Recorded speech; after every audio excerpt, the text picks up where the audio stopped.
Hey, Cmax here. I wanted to do a video back on the normal type of subject, not on stuff I've been doing lately. So I had a guy who had asked me something about the end process of using the press that I was using here. He'd seen the other video with me working it, and just wanted to kind of let him know what I do after it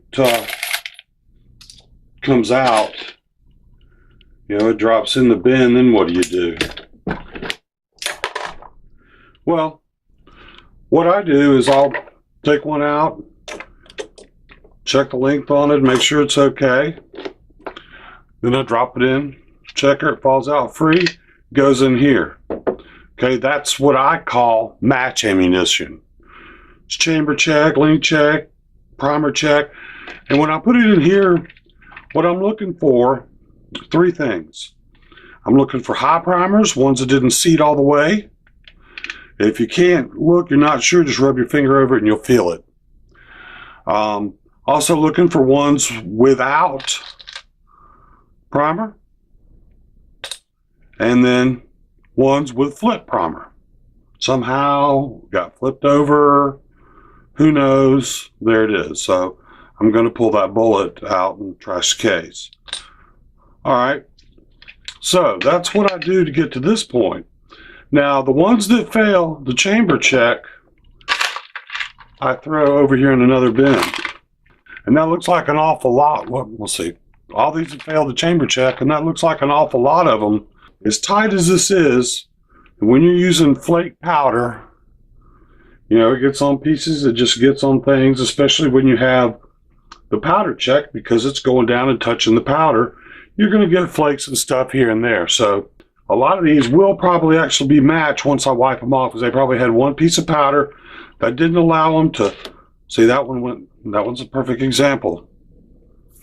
Wipe it off, falls right in, falls out. It's actually matched, but I had it over here in the fail. So I've got to check those as well. So there's really not that many. But if it doesn't pass, it doesn't go in the match category.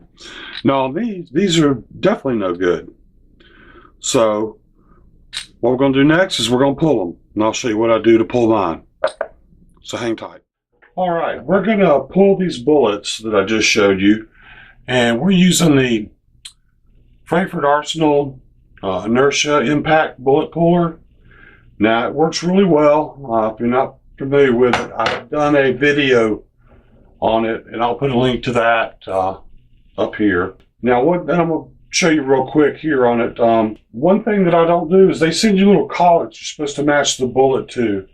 But I saw a hint on YouTube years ago when I was checking it out, and it said just use the shell holder and it works better.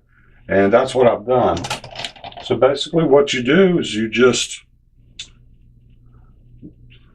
put the shell in the shell holder, stick it in the bottom of that, you know, facing down like that, screw the top on, and then you have to hit it on a really firm surface.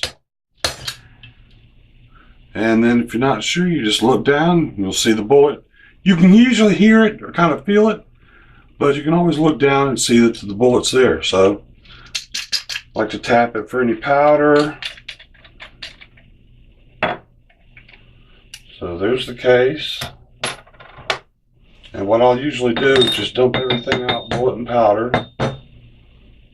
What I liked about the red dot, and TR, I know you don't like red dot because you've had the old dirty stuff. The new stuff's not dirty and works really well. But easily I can see the red dots in it, some of that's red dot powder. So if I wanted, you know, if I just loaded this and wanted to reclaim it because I know the powder's fresh, I could do it. I don't know if I'm going to do that on this or not. Powder is fresh though, but I don't know. So now you just do it with the next one. Just the same thing. Slide the bullet into the shell holder, put it into the back, screw it down. Now there's certainly other types of bullet pullers you put in the press. They grab the bullet and pull it. They usually score the bullet. One thing I like about this is, you know, that bullet's pristine. There's no marks on it at all. Just So that's one reason I like using this. There it goes. So 2-3 hits. Now I have tried using it on wood, doesn't work well. It's got to be really hard surface because you lose the inertia. The wood absorbs some of it. So that was a squib load. There was no powder in it, so that's why it was over here. There again, that bullet easily reloadable. All right, well that's what I do with them, and that's how I recycle and get your most bang for the buck. Thanks a lot. Remember, keep your finger off the trigger, you're ready to fire. Always know your muzzle is pointed. Every gun is always loaded. Thanks a lot and have a great day.